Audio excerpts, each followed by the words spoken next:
welcome once again to the video. In this one, with the San Marino Grand Prix very close, and following on from the recent video that I did about the circuit, just talking about the circuit a little bit, I thought I would make a list of all the winners at the Imola Circuit. Now there's quite a few, so I'm going to have to dive in quite quick. With the very first one in 1980, there are 31 in total. Would have been a lot more had the circuit not disappeared off the calendar. Okay, so let's go 1980. We have the very first one. It was called the Italian Grand Prix because Monza did not hold the race that year, so that was Imola's first Grand Prix, and it was called the Italian Grand Prix, and it's the only race at Imola that has been called the Italian Grand Prix, and it was won by Nelson Piquet. Because it was such a success, the following year, which we will just call 81, it was given its own title. It couldn't be called the Italian Grand Prix because it was already an Italian Grand Prix, so it was called the San Marino Grand Prix after the nearby Principality, and that was again won by Piquet, Nelson Piquet. Both of those would have been, what car? Brabham. Yeah, they would have both been in his Brabham. That was one of his championship winning years, 81. 82. These were the only races that Piquet ever won at San Marino, at Imola, I should say. 82, the notorious race that I spoke about in my video about the circuit, Didier Pironi. Controversial because Villeneuve, his teammate, Pironi in a Ferrari, so on home soil, Pironi in a Ferrari won the race with Villeneuve second, but Villeneuve thought they were going to hold station I forget the reason now, was it to protect the tyres or something? Villeneuve thought they were going to hold station. It might have been fuel, actually, protecting the fuel consumption. But on the last lap, Pironi thought, well, I don't need to hold station anymore. And he shot past Villeneuve, much to Villeneuve's annoyance, and Villeneuve couldn't get back past him again. And Pironi only got past because Villeneuve didn't know he was going to overtake. And so these two big friends, Pironi and Villeneuve, were big friends, used to socialise, their families socialised. That was it from then on. 2 weeks later, Villeneuve died trying to take pole position off Pironi in the Belgian Grand Prix. Tried a bit too hard, possibly because of what had happened 2 weeks earlier at Imola. Okay, I'm just trying to double check that focus. Anyway, so quite a story that. 83. Patrick Tambay, again in a Ferrari. One of Tambay's, was it 2 wins he had, or 3? I think it was only 2 wins Tambay had. Now, I forgot to mention in my recent video about the circuit, I mentioned the Tambay victory, what happened. Riccardo Patrese could have won it in his Brabham, but didn't. Anyway, I spoke about that race. The one thing I forgot to mention in that recent video about the circuit, and it annoyed me that I had forgotten to mention it, and that is that because I knew the fact, but I had forgotten it, and that was 1983 San Marino Grand Prix at Imola was the last time that we had one nation occupying the whole podium. It's happened loads of times with 2 positions on the podium from one country. Happens all the time. Every year it happens numerous times, mostly with, I think, British drivers basically at the moment. But this was the last time, amazingly, 42 years ago, was the last time we had all 3 from the same nation, and that was France. Tambay winning, and then I think it was Prost in second with Arnoux in third in the other Ferrari. Prost was in the Renault. Tambay was in the Ferrari, Prost was in the Renault, Arnoux was in the Ferrari. But yeah, that's another notable thing about that race. let's do 84. 84 was Prost. Alain Prost. The guy who I always think of as winning loads and loads of San Marino Grand Prix. 1985 was Elio De Angelis. Now, I can't remember anything about that race for some reason. Elio De Angelis and his Lotus. I can't remember anything about it at all. So yeah, don't know. 86 was Prost again. And his red and white McLaren. 87. 87, Nelson Piquet had a big accident. This was round 2 of the championship. Nelson Piquet had a massive accident. And that was him out of the race and sort of injured him for the whole season. He still won the championship because his teammate Mansell had so much bad luck. It was unbelievable, unreal how much bad luck Mansell had. I've never seen that much bad luck for one driver in one season, ever. Incredible. But Piquet was wounded from this race onwards, so we don't know if he had not been wounded, and if Mansell had not had any bad luck. I still think Mansell would have won the championship. So that's the first 8. So let's rub that out.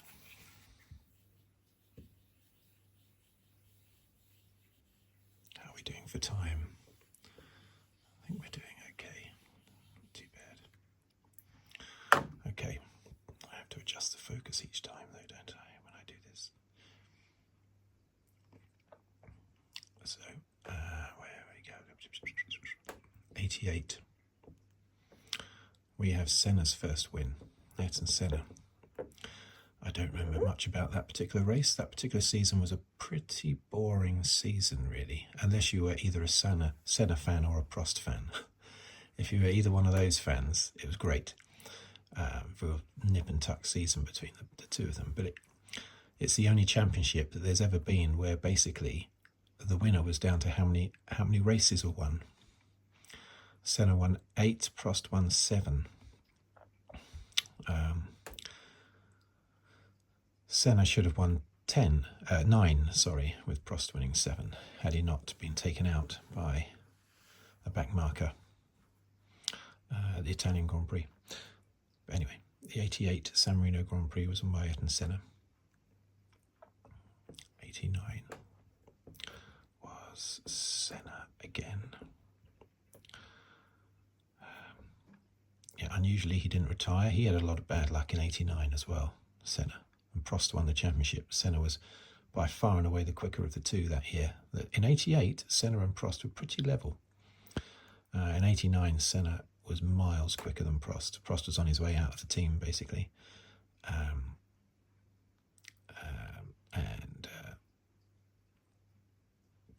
He started to believe that Honda were favouring Senna. Relationship broke down with Prost within the team. It affected his driving. He just fell well off the pace, Prost, but he still won the championship comfortably because Senna had so many retirements. 1990 was Patrese, wasn't it? Yes, I do remember that. In his Williams, I can't remember anything about the race. I just remember that he won the race in his Williams. An unusual result. 91. Senna. Now, let me just check the focus. Yeah, I think hopefully that's okay. 91, Senna's third and last win, so all 3 of his wins came within 3 years. 92, Mansell. Part of his dominant start to his championship winning season. The San Marino Grand Prix, which was always round 2 back in those days. And he won the first 5 races. Easily, and would have won Monaco had he not had a puncture. 93 was Prost, his third and final win at Imola in his Williams. 94 Schumacher, his first of 6 wins. He's won more than any other driver. And then 95. Am I going to be able to squeeze 95 in? I haven't left myself much room, have I? Down the bottom here. 95 was Damon Hill. I remember that win. He started 95 with probably a car slightly better than Schumacher's Benetton, Hill's Williams. And he probably should have won the first 3 races, but he spun out. A problem with the car, not a problem with Hill. Spun out in Brazil, but he won the other 2 races in... was it Argentina and... yeah, Brazil was the first race this season, and then we had Argentina and San Marino, and Hill won both of those. And then after that, the Benetton started to get up to speed with the Williams, and then Schumacher gradually pulled away in the championship. Hill needed to win those opening 3 races. He won 2 of them. Okay, so let's scrub.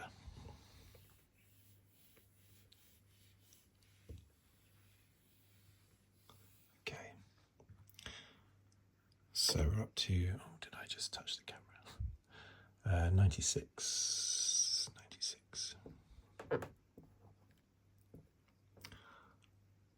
And that was Hill again, his second win. Second of his 2 wins that he won. I like to think that's in focus. Pretty sure that's in focus. 97. Heinz Harald Frentzen. Very good. Before going into the Williams, he wasn't tremendously good. He was blown away by Villeneuve in 1997. Frentzen basically replaced Hill, even though Hill won the championship in 96. Williams, for some reason, replaced him with Frentzen, which I thought was a bit odd. Anyway, Frentzen didn't really impress. He impressed a lot more in the Jordan after he left Williams. And he was very good in the Sauber before he went to Williams. Frentzen was I always thought of him as quite a soft, sensitive driver, a bit like Ivan Capelli. You put them into a top team, and they sort of fall apart a little bit. Albon might be a little bit like that, possibly. 98 was David Coulthard, Scottish driver. David Coulthard in his McLaren. That was the big championship winning year for McLaren. In fact, the last time before last year that McLaren won a Constructors' Championship. But it was Hakkinen that romped away for the title, not Coulthard. 99. Oh dear, I just touched this thing again, didn't I? Schumacher again. And his Ferrari. Followed by, in 2000, another Schumacher. Followed by, in 2001, literally another Schumacher. It was Ralph Schumacher. Schumacher. All these wins just sort of blended together, all the Ferrari ones anyway, with Michael Schumacher. All that dominance just blended together. Of course, they weren't dominant in 99. That was a close fought battle between the McLaren of Hakkinen and the Ferrari of Schumacher. But 2000 onwards, a total domination by Schumacher in the championship, but it was Ralph that won in 01. So 02. It's Schumacher Senior again. And 03. Oh, just squeezing that in. Schumacher again.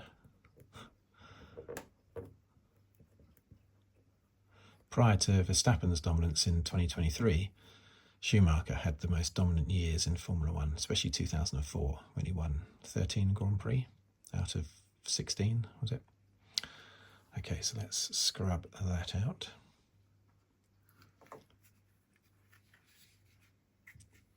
So I hope I haven't made any mistakes. I don't think I have. But you never know. Right, so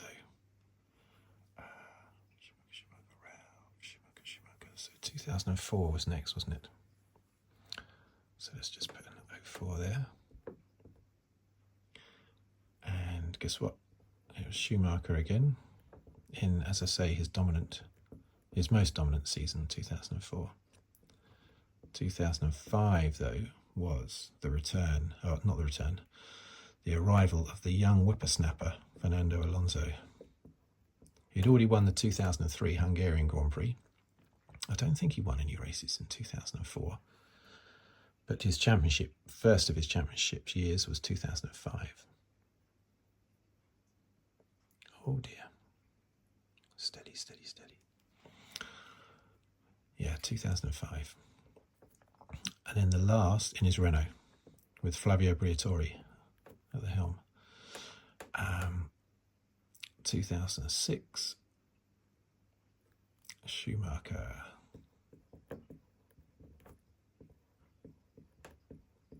Flavio Briatore, who seems to be back at the helm again in the Renault after Ollie Oakes' departure.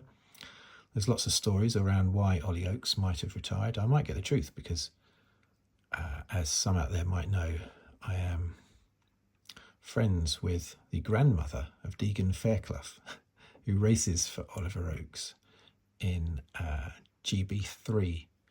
So you never know, I might be able to get some extra information, whether or not I can actually say it. I have been sworn to secrecy about bits of information in the past that I can't repeat. Okay, so that was the end of the San Marino Grand Prix. It then stopped due to safety concerns about the circuit and the size of the paddock and things like that. And it took a long time for the authorities there to, the owners of the circuit basically, to sort it out. For many years, between 2006 and 2020, basically year after year, the circuit tried to get back on the calendar, but was not allowed each time. For varying reasons, the circuit was quite dangerous, as has been shown in the past, of course, with Roland Ratzenberger and Ayrton Senna, Rubens Barrichello, JJ Leto, Nelson Piquet, Gerhard Berger, all these big accidents from the past, which I mentioned in my last video about the circuit. Anyway, eventually the pandemic sort of forced FIA's hand, and it came back onto the circuit in 2020 because lots of other circuits were saying no, we can't do it because of the pandemic. San Marino, Imola thought, right, that's our chance. But it didn't come back as the San Marino Grand Prix, it came back as the Emilia Romagna Grand Prix, which is correctly named because that means it's named after the region that it's in. But back in 1981, when they first named it, they wanted to name it after a country. There were no Grand Prix that were not named after a country. San Marino is a principality, but it's close to, you know, it's like Monaco. Monaco is only a principality. So if you can have Monaco, you can have San Marino. But I doubt it even crossed their mind to pick the region in Italy where Imola is. But now you can do that. You're allowed to do that. So that's why it's called the Emilia Romagna Grand Prix. And it was the scene of Lewis Hamilton's only win so far at Imola in 2020. 2021, Verstappen. Now in my video I mentioned that Schumacher had won 6, Prost had won 3, Senna had won 3, that they were the most. I neglected all of Verstappen's 3 wins, as was pointed out to me. So sorry about that, and I'm certainly including them now. 2021, that was a very wet race, I remember. Hamilton was lucky in that race. Should have been at the back of the field, but due to a red flag, due to his teammate crashing with Russell's Williams, he ended up being able to recover that lap that he was down and finish second in the end, just getting past Lando Norris a few laps before the end. Finished second to Verstappen. 2023, there was no race due to the horrific flooding in the region. That's terrible, terrible. Really strange that was. Horrific flooding.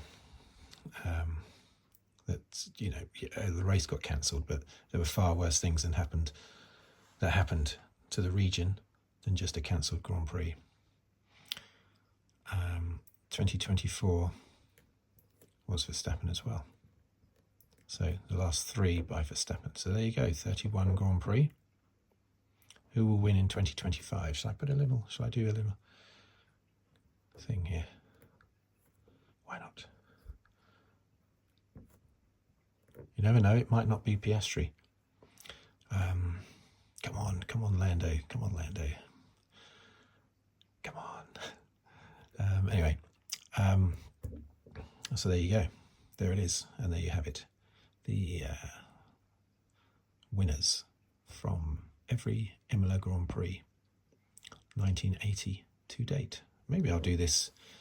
Put in the comments section if you want. If I do this before every Grand Prix, I could list the winners. For some of the circuits, that's quite a lot, but I can still do that. Anyway, thanks for watching. Thanks for listening. If you'd like to subscribe, please do so, or comment, or like the video, or even leave a tip on the thanks button underneath the video. But let me just scrub this out first. Until next time, well, my next video will be the review video from the San Marino Grand Prix. Let's hope, well, I hope anyway, that Lando gets the opportunity to use his, I believe, superior speed over Piastri. But Piastri's racecraft at the moment is better, and he doesn't make as many errors as Lando. Not that Lando makes many, but Piastri doesn't seem to make any. Right, thank you and goodbye for now.